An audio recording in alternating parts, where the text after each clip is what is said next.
All right, we've got action. All right. So a couple things. We're going to review a little bit.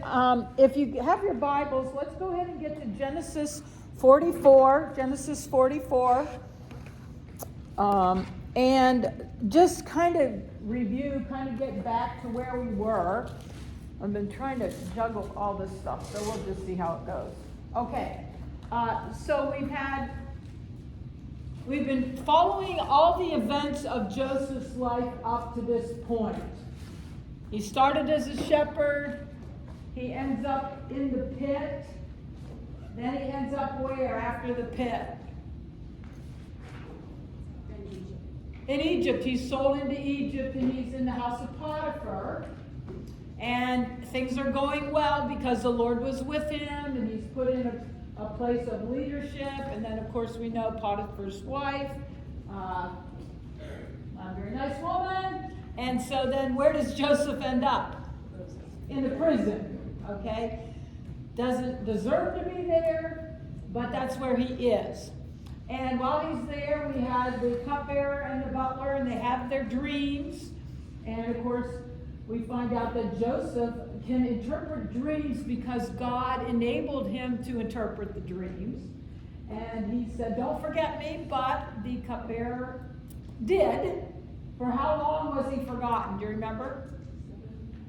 How many? 7 years. Not less than that. How many years in the prison? 2? Oh. 2 years. Okay, 2 years. And then Pharaoh has a dream. Do you remember the crazy dreams? What was the first one? Had to do with Cows. Cows. Good. Okay, so we have big fat cows eating and just really lush and all this. And then we have 10 skinny, ugly cows who come up and eat them, and they're still skinny. Oh, yeah. And then after the cows, what did we have? Wheat. Yes, yeah, grain of wheat. Okay, and the stalks were really nice and all that, but then these scrawny, and I can't even imagine what kind of a dream it was, ate the nice stalks, but they were still skinny and dried and parched.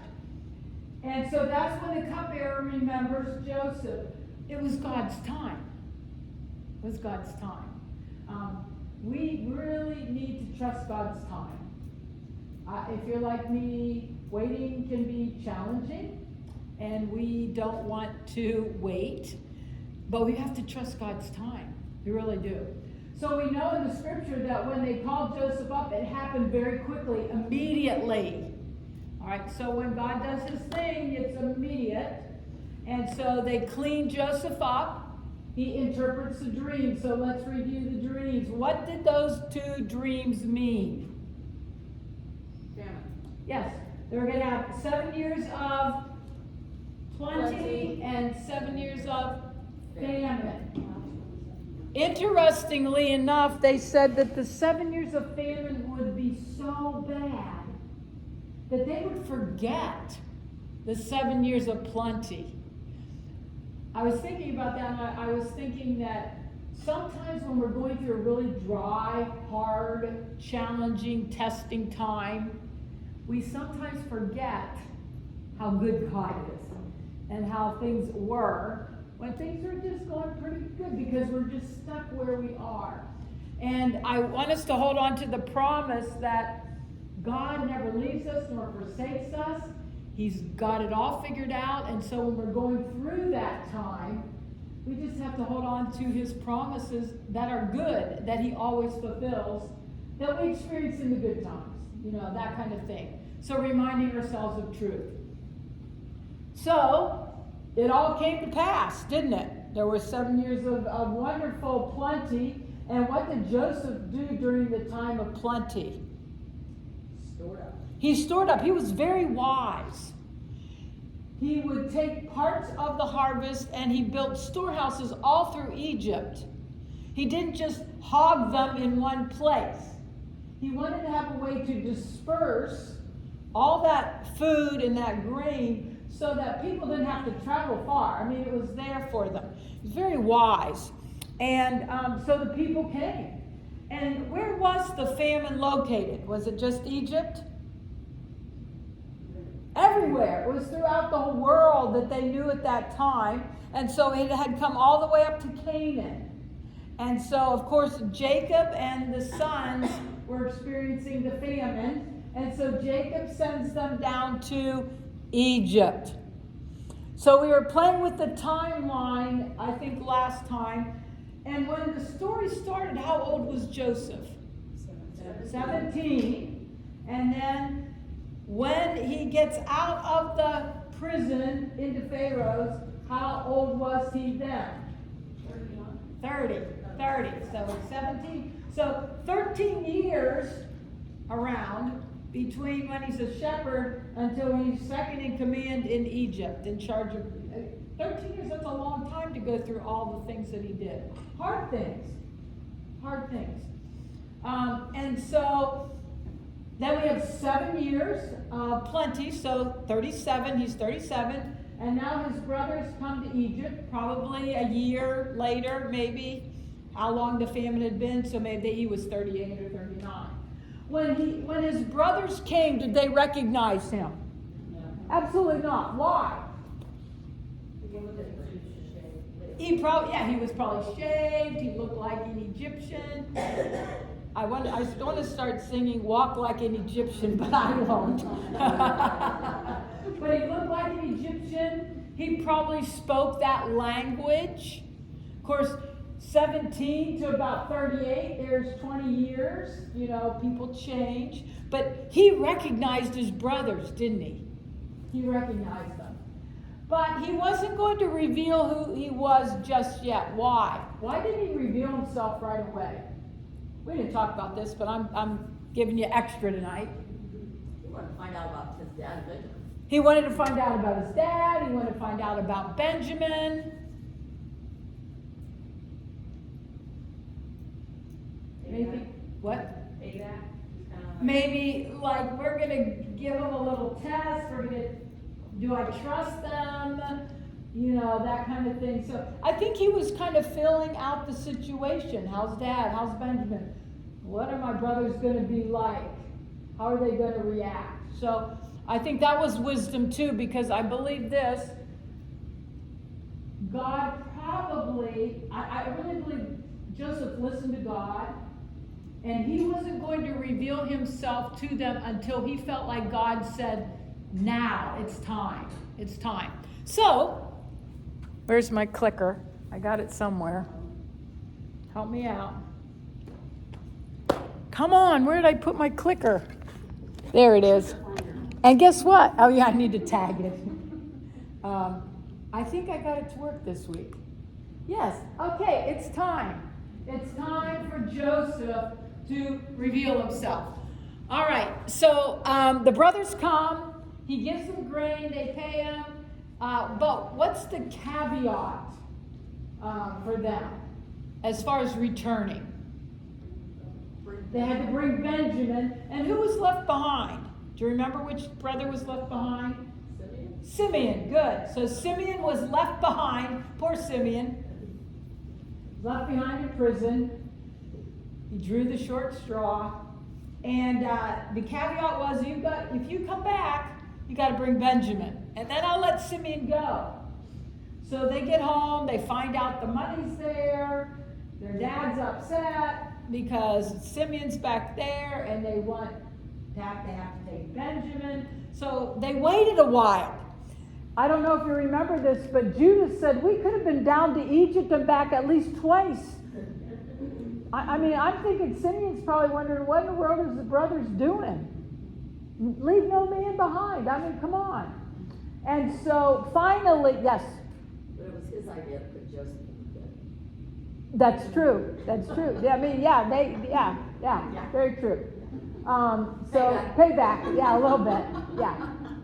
And so they finally return. So probably another year, and they bring Benjamin this time. All right, and of course, Joseph sees his brother, and all he wants to do is just cry and hug on him, but he restrains himself again because it's not God's time yet. It's not God's time yet. And so they have a meal together. They have a feast during the famine. he provides them. What were some of the unique things about that meal, that feast that Joseph provides for him? Val? Benjamin had, 5 times more than the rest. Yeah, Benjamin is the favored. He gets 5 times more. He gets all this extra. And so now we've got all these brothers looking, how are they going to respond to Benjamin? Because when Joseph got the coat, they didn't respond very well. Okay, what else was unique about that? They were seated in birth order. Yes, very good, Brittany. They sat in birth order. And I don't know if you remember this, but Joseph really didn't sit at the same table with them because Egyptians couldn't eat with the Israelites. So he was at a table here, they were at a table there, and I imagine that there was a part of Joseph that was trying to be observing what was going on and how they interacted with one another. Okay, so when we left the last session, the brothers are going back to Canaan, to their dad. They've got grain, but Joseph has one more little test for them. And what was the test? Silver cup. Yes, the silver cup, the silver cup. All right, now, Rita and I had a really good discussion about this. If you look in your Bibles in chapter 44 of Genesis,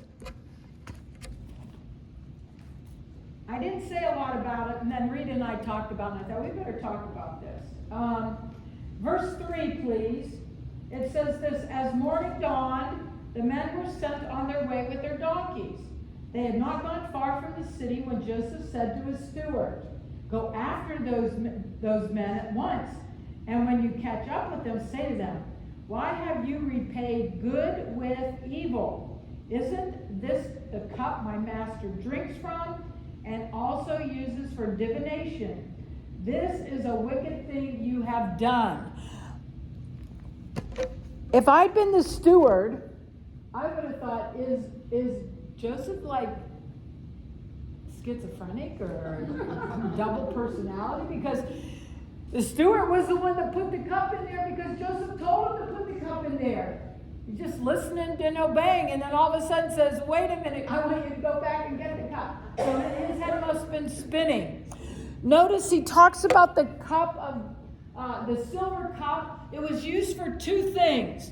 To drink out of, so it was a special cup. I picked a picture, I don't know if it's exactly like that, but that's probably close to it. And it also says it's a cup for divination. So Rita, what did you find out about divination? I'm going to put her on the spot. So, any hierarchy in Egypt, everybody would have had something, a cup like that. Yes. And so it was an elite thing, it was very special, and the whole divination part, all the commentaries we read said that wasn't like pagan worship, but it was more like something he used to determine God's will. So it wasn't divining evil things, but it was defining God's will. Yes. And for some reason that cup was involved in that process. And it was important, yes. It was very important, yes. Yeah, I also did some other reading too about in Egyptian culture. Even if they were pagan, they would pour the liquid, and however the liquid landed in the cup, the ripples or the shape, they used that to determine what they should do next. Almost like reading tea leaves. I mean, that's kind of the idea behind it. I believe that we don't know exactly how Joseph used it, but it was called the cup of divination. Maybe he got information from God from that. I don't know, but he did get some information about his brothers and how they responded to that fact. Okay, so, but kind of an interesting thing to think about. But we know that it was an important, special cup. Okay, so when we left the brothers the last time, if you look down in verse, let's do 11. Each of them quickly lowered his sack to the ground and opened it. Then the steward proceeded to search, beginning with the oldest and ending with the youngest. And the steward knew where the cup was. I mean, he had put it in there, but he the suspense is killing me. Kind of idea. And the cup was found in Benjamin's sack. At this, the brothers tore their clothes. Then they all donkeys and returned to the city. Joseph was still in the house when Judah and his brothers came in, and they threw themselves to the ground. Joseph said, what is it you have done?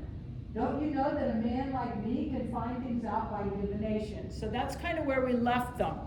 Notice, they all went back. They all did. Everybody was involved. Everybody was going. They could have just left Benjamin on his own. They could have just said, okay, Stuart, take Benjamin. We're out of here. So things have changed in their hearts, haven't they? They let Joseph go. They left Simeon there. But now they want to go with Benjamin. Why do you think that this was so significant that they wanted to go back with Benjamin? You know the story. Well, first of all, their father would have killed them, basically. Yes. They came back without Benjamin. So, personally, I think they were saving their own skins by going with Benjamin. Yes, I think they knew the consequences of leaving Benjamin behind. Okay, so very good point, Brittany. All right, so let's kind of keep going through. Let's see where we go. Okay, let me read a couple verses and then we'll get to the next part where we're talking about innocence. Okay, so Judah takes the lead on this, and he says, what can we say to my Lord? What can we say? How can we prove our innocence? Or the idea of innocence to show that we're right or that we're just. God has uncovered your servant's guilt. We are now your Lord's slaves. We ourselves and the one who was found to have the cup. So Judah's saying, well, I'll be your slaves. I'll be your slaves. Not just Benjamin, but all of us. And of course, Joseph says, no, I'm not going to do that. I'm only going to punish the guilty person, which is Benjamin. And so there's no way that they're going to prove their innocence. And then I love this in verse 18. Then Judah went up to him and said, please, my Lord, let your servant speak a word to my Lord. Do not be angry with your servant, though you are equal to Pharaoh. And so I love it. Judah says, he goes up to Joseph and says, can we talk, just the two of us? Can we have a little private meeting, on the side? Okay. So he wants to work it out. He wants to work it out. And well, probably most of you've read this. What was his rationale? What was Joseph asking? Why did he say when to talk to Pharaoh? He wanted to plead the case for his dad. We can't go without him. We can't take him back, or we can't go back without him. Our father will die. Yes. We don't do this to our dad. Yes, absolutely. He was pleading the case on behalf of his dad. If I don't bring Benjamin back, Dad is going to die. He's not going to make it. It's just going to be the end of him. And so if you notice, Judah says, let's see. Let's look at verse 20.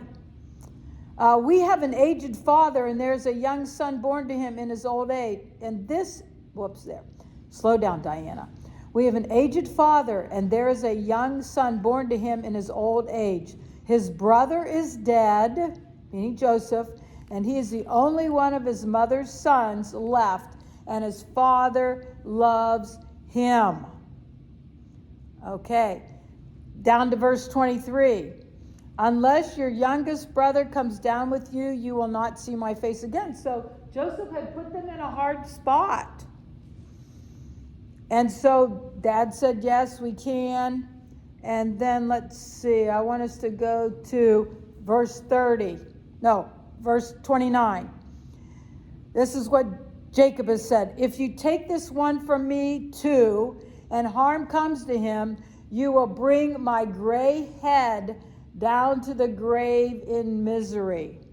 So now if the boy is not with us when I go back to your father, to your servant, my father, and if my father, whose life is closely bound up with the boy's life, sees that the boy isn't there, he will die.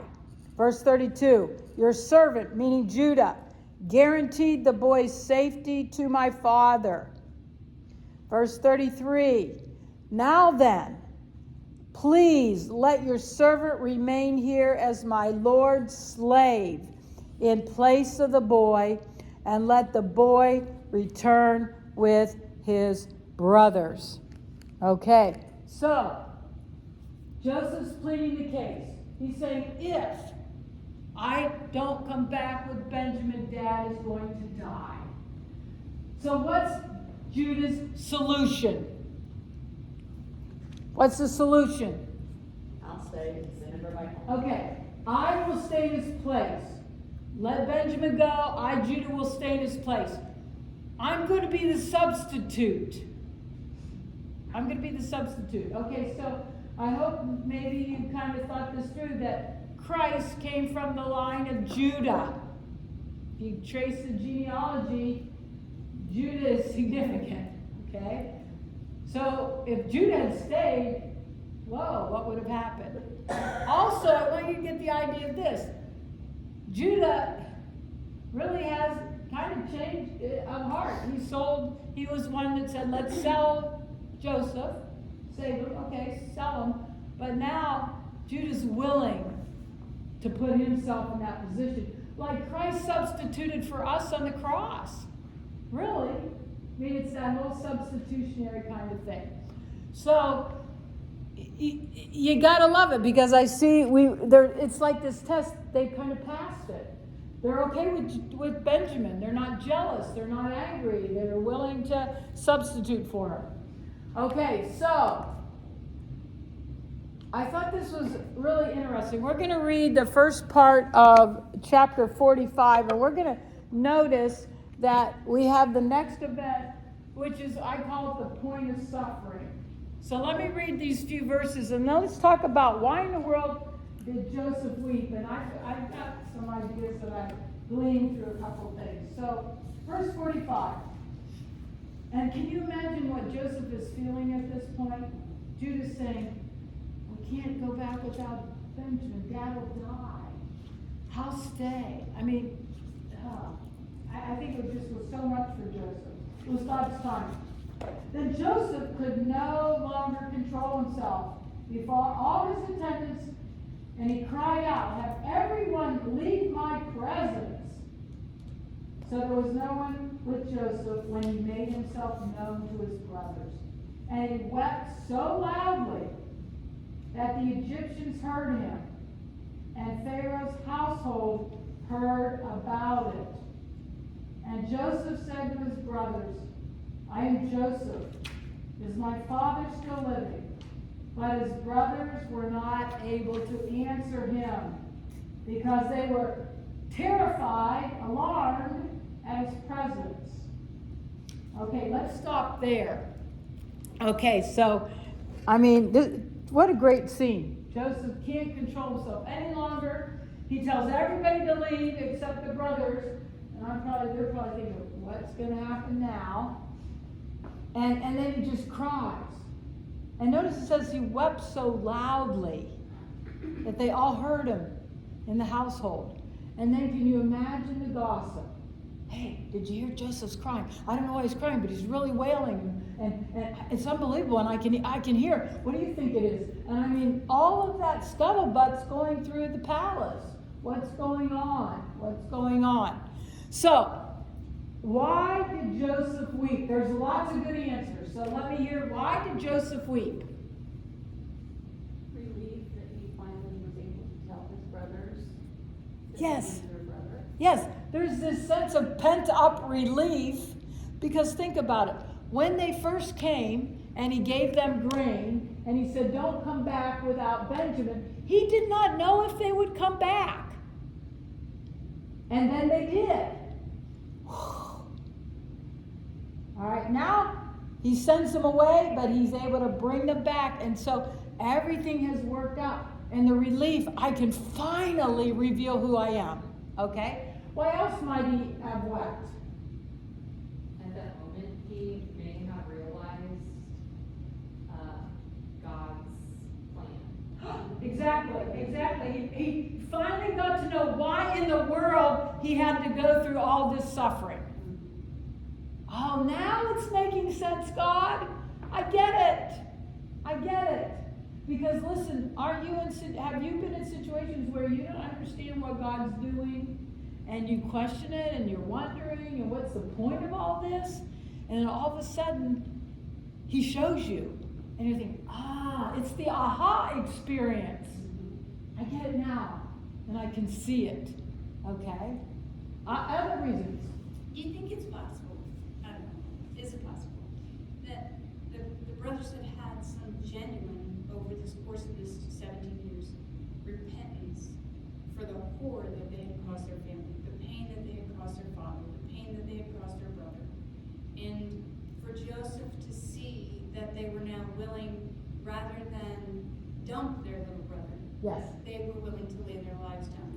Amen. And the healing and the restoration that would bring Mm-hmm. to a brother who had been the one that had been betrayed. Mm-hmm. Absolutely. I think there was, well, I'm going to put some of these up now. I think there was great joy because he saw how his brothers were different after all these years. Okay? I also think it was a reunion. All right? We're crying out of joy. We're crying out maybe out of some sadness, but it's a reunion. We're all together again. And then what Donna said, kind of the relief of letting out all the pain. And then what Brittany said, he saw the point. And I mean, there's probably other things, but it was just like, oh, yes. And the burden being released. I mean, how good would that have felt? How good would that have felt? But I really, for me, the biggest point was he finally saw what God was doing. Finally got to see that. And if you've been in a situation where you see what God's doing and you got it, it's like, whoa, thank you. I can appreciate why I went through this, God, because there was a really good point in all of that.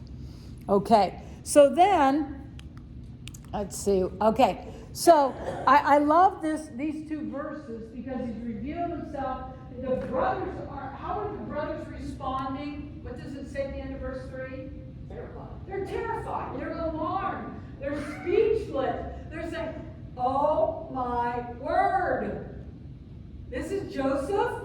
Oh dear, we are in big trouble. Okay? Okay. And then you'll notice, this is what he says to them. He says, come close to me. And when I read that recently, I thought, come close to me. It was an invitation. Come close. Come close to me.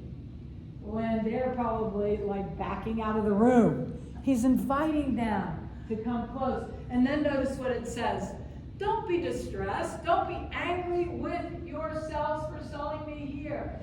So he's pointing it out. You guys sold me here, yeah. But don't be upset about it. Whoa. Okay. Why? Because it was to save lives that God sent me ahead of you. God sent me ahead of you to preserve you and to save your lives. Hey, it's okay, guys, because I'm here right now where God wants me so that you don't die, that your lives are going to be preserved. And so that becomes lesson number 6, preservation. And this is, I think, really important for us to grab on to, ladies, as we live our lives and leave a legacy. God is preserving and keeping you to use your gifts and life to demonstrate his gospel and glory. Your life matters because you represent Christ to those around you. I got this little graphic. You may be the only Jesus some people may see. Isn't that true? Okay? They might not darken a door. They might not open the book. But they see you and you're Jesus. Okay? So he is preserving your life and putting you where you need to be because he wants you to demonstrate the gospel to other people around you. So he's preserving you. He's preserving you. Good. Okay. Let's go ahead and let me see. Let's go down a little bit more. and read verse 6 and 7. It says, for 2 years now there's been a famine in the land. So now we know there's been 9 years, right? Because 7 years of plenty, 2 years of famine, 9 years. Joseph was 30, so we've got a pretty good idea. He's about 39. And for the next 5 years there will not be plowing and reaping. So he's just telling them, hey, 5 more years of this, guys. 5 more years. But God sent me ahead of you to preserve for you a remnant on earth and to save your lives by a great deliverance. And then verse 8. So then, it was not you who sent me here, but who? God. So Joseph's perspective in all this is he understood I needed to be here so that a remnant would be preserved. Remember, at the beginning of our story, it says that this is an account of Jacob and his descendants.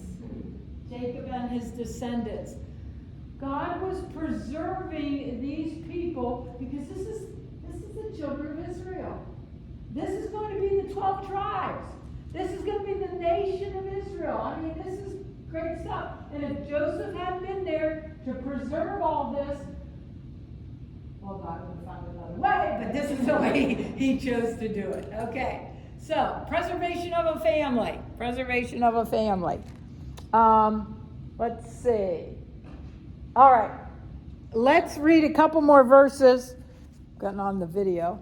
And then let's talk about the arrangements that were made. I'm just going to read a little bit. Let's go to verse 9. It says, so Joseph says to his brothers, now hurry back to my father and say to him, I love it, my father. They didn't say your father, he said my father now. And say to him, this is what your son, Joseph, says. Can you imagine? God has made me Lord of all Egypt. Come down to me, don't delay. You shall live in the region of Goshen and be near me. You, your children and grandchildren, your flocks and herds, and all you have, I will provide for you there, because 5 years of famine are to come. And then the wonderful reunion of Joseph and Benjamin, verse 12. You can see for yourselves, and so can my brother Benjamin, it is really I who am speaking to you. And then, of course, he kisses all his brothers, and they're crying all over each other. And then verse 16, when the news reached Pharaoh's palace that Joseph's brothers had come, Pharaoh and all his officials were pleased.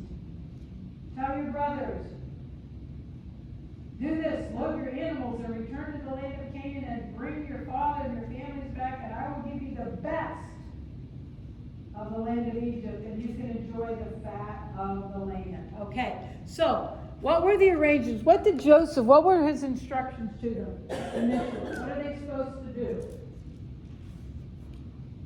Go back and tell their father. Okay, they're going to go back. Don't delay. Do it right away. And then what? They're going to tell their dad. And bring everybody back. I mean, load everybody up. Don't leave anybody behind, right? Bring everybody back. And what else? Trying to think what I put down.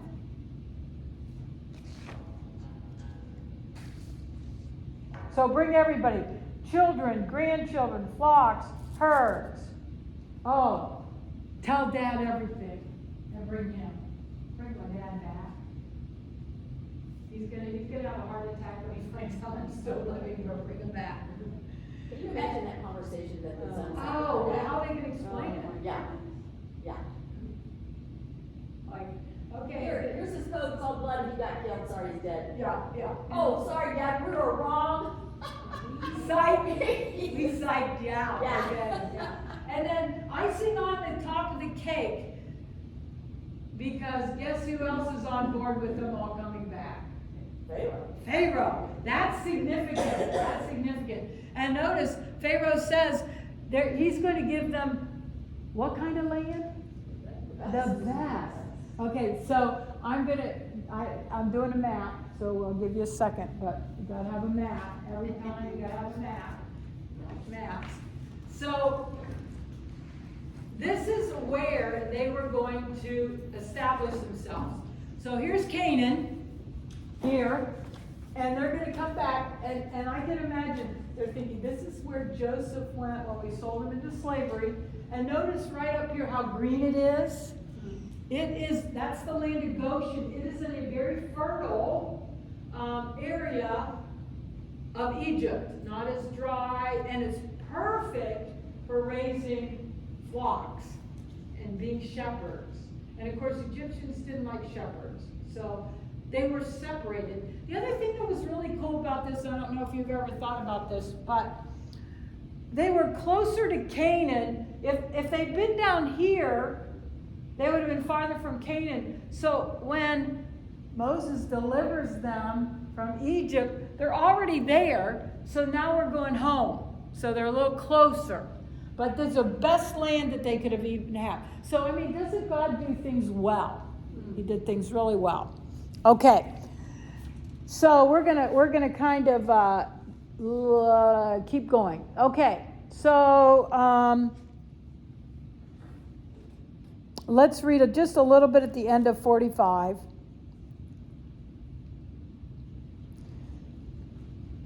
Oh, I had to notice this. At the end of verse 24, what did Joseph say to them? Do not quarrel on the way. I love it. I thought, man, he must know his brothers. He said, don't fight on the way home.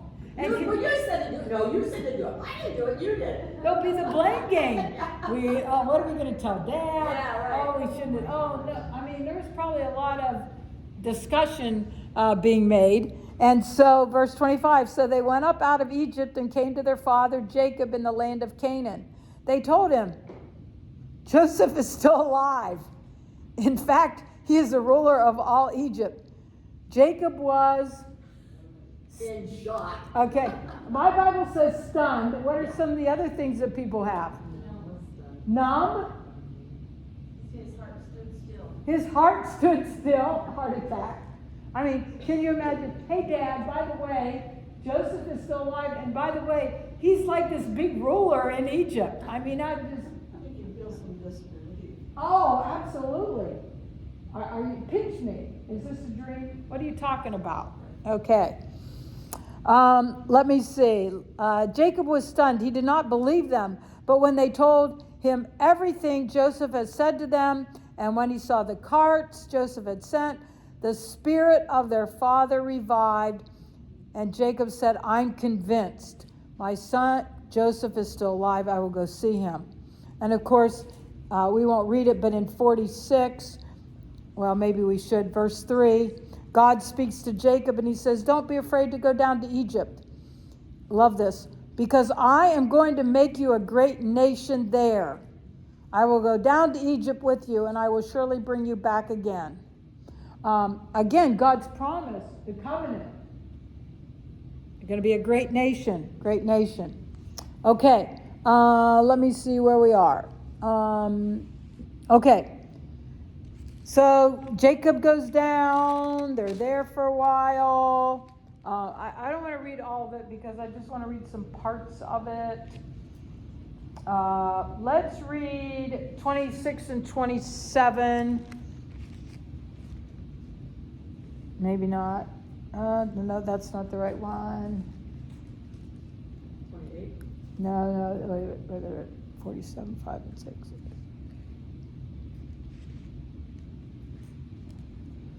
Oh, let's read 47, 5, and 6. Pharaoh says to Joseph, your father and your brothers have come to you, and the land of Egypt is before you. Settle your father and your brothers in the best part of the land. Let them live in Goshen. And if you know any of them with special ability, put them in charge of my own livestock. Then Joseph brought his father Jacob and presented him before Pharaoh. After that, Jacob blessed Pharaoh. Can you imagine that here, Pharaoh sets him up in the best land. He says, if anybody's skillful, I'll give him a job with the herds. And then Jacob meets Pharaoh. And you gotta love it, Jacob blesses him. Jacob blesses him. I mean, so things are good, and they get settled, and they start growing. And then we notice in chapter 50, I'm skipping because there's a lot of blessing and different, all that kind of thing. But in 50, we have Jacob, and he dies. Okay, let's look at 49:33. When Jacob had finished giving instructions to his sons, he drew his feet up into the bed, breathed his last, and was gathered to his people. Joseph threw himself upon his father and wept over him and kissed him. Then Joseph directed the physicians in his service to embalm his father. So the physicians embalmed him, taking a full 40 days. And then down a little farther, they mourned him for 70 days. Okay, now let me see.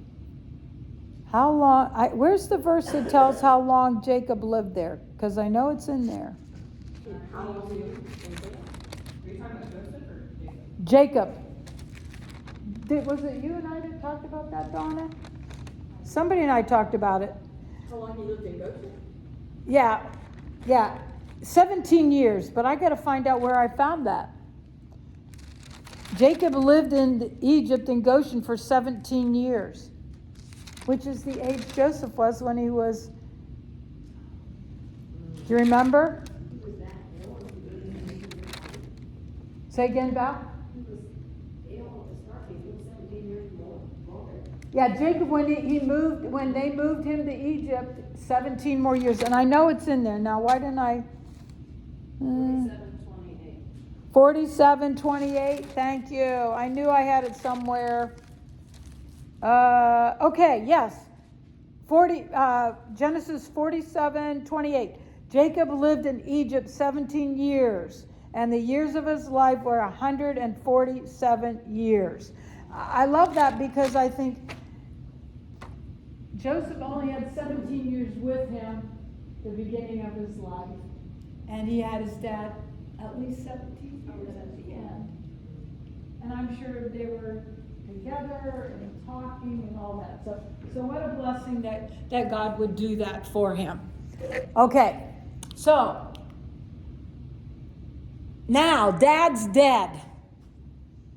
And I think the brothers are worried because they're worried that Joseph's going to get his payback. So if we looked at chapter 50, and let's go ahead and let's read a couple verses before we get to these last two. Verse 15 of chapter 50. When Joseph's brothers saw that their father was dead, they said, "What if Joseph holds a grudge against us and pays us back for all the wrongs we did to him?" So they sent word to Joseph saying, "Your father left these instructions before he died. This is what you are to say to Joseph. I ask you to forgive your brothers the sins and wrongs they committed in treating you so badly. Now please forgive the sins of the servants of God, the God of your father." When their message came to him, Joseph wept.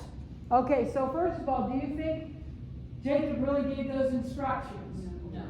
No, I think they were just so worried for payback that they thought, we're going to blame Dad. He's not here. You can't say I didn't say that. Okay. So they tell Joseph because they're worried about payback. And Joseph weeps after they say that. Why do you think he wept? Maybe it's that he was saddened that they didn't believe him the first time. Like, all's in the past, let's move forward. Trying to put words in their father's mouth when he really didn't say those things. Yeah. What were you going to say, Donna? I think the people that worry like that, worry, oh, you're gonna take the inheritance, or you're gonna get us back, are the people who would do those things. Right. Right? And Joseph wouldn't do those things, and I think he was just grieved that after all of this, Yeah. and here I've taken care of you for 17 more years, you still don't It's like, okay, for 17 years I've been taking care of you. Did Dad really say that? I'm not sure. You still have to lie. Yeah, you still have to lie, and don't you get who I am? Haven't I proven myself to you? And I think he would have been so sad and disappointed. Like, don't you get me? Don't you understand? Okay, and then, go ahead, Rita. And the whole scheme of it, like, this was God's plan all along. Right, So, you know, it's not about me. right. And I think Joseph was feeling that. Yes, You know, absolutely. It's not about me, and why don't you guys get that? Yeah, basically. because God sent me here. Right. So he has to say that again in verse 19. And Joseph said to them, don't be afraid. Am I in the place of God? You intended to harm me. You intended evil against me.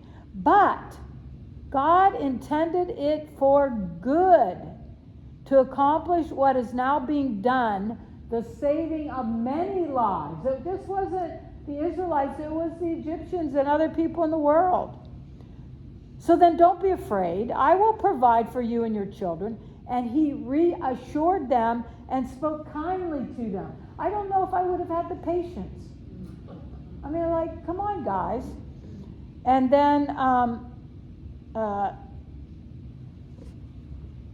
okay, yeah. So there you have it. All right. So what I want to do is I want to do a little quick review of all the lessons. We had 6 lessons, and I know you won't remember them all, but you can go back.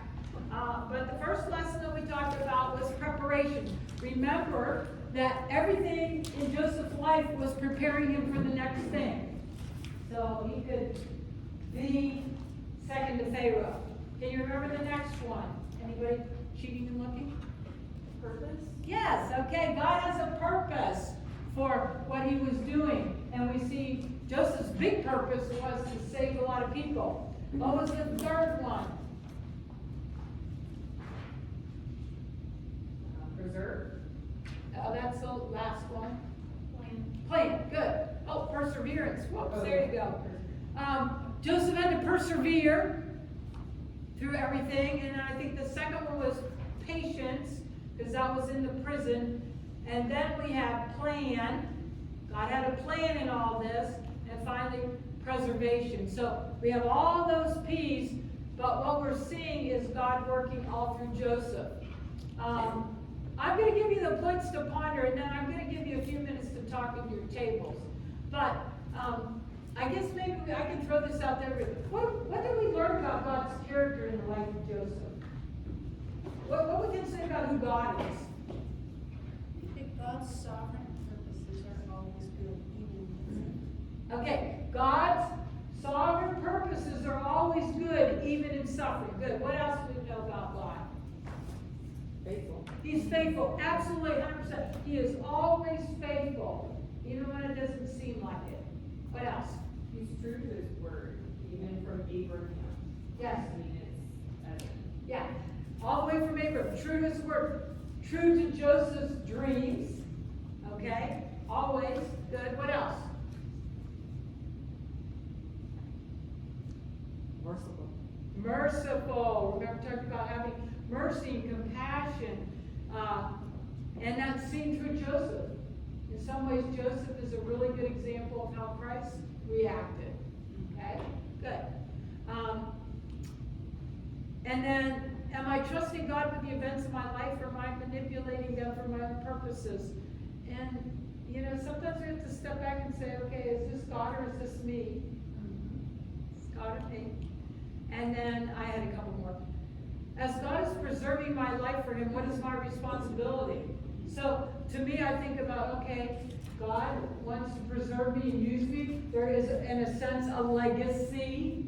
Okay, so what's my responsibility? One thing that I've really learned in my retirement, this is kind of, I try to make it my daily prayer, is that I say, okay, Lord, here, I'm open. What opportunities are you going to put in my path today?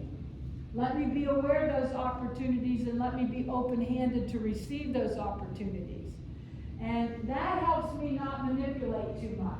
I just say, okay, God, what is it? I'm I'm waiting, I want to be responsible to that. And then I put them all together.